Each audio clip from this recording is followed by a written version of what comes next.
شمالی کشمیر کے ضلع بانڈی پورہ کا گھنڈ جہانگیر گاؤں جو گزشتہ سال جموں کشمیر میں کورونا وائرس کا مرکز بن گیا تھا، کیونکہ کشمیر میں کورونا وائرس کے پھیلاؤ میں سب سے پہلے اسی علاقے سے سب سے زیادہ مثبت کیسز سامنے آئے تھے۔ ایک قومی اخبار نے اس علاقے کو کورونا وائرس متاثرہ کیسز میں تیزی سے پھیلاؤ کی وجہ سے کشمیر کا ووہان قرار دیا تھا۔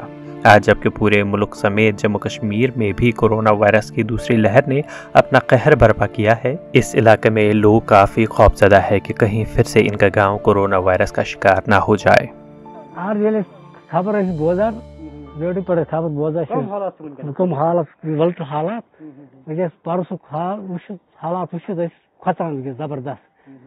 ہم سمجھو کہ عام لوگ ڈپریشن میں آ گئے ہیں، کیونکہ پتہ نہیں چلتا ہے کہ کیا معاملہ ہے۔ معاملہ تو ہے، معاملہ یہ ہے کووڈ-19 یہ جو ہے نا، یہ لہر یہ ہے۔ اب اس میں ہمیں SOP لاگو کرنا ہے، خاص کر ماسک لگانا ہے، دوری رکھنی ہے۔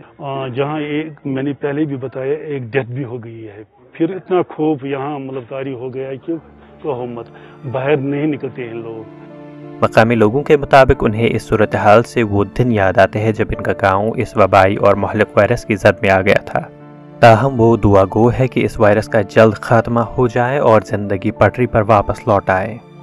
بانڈی پورہ سے سجاد رسول کی رپورٹ۔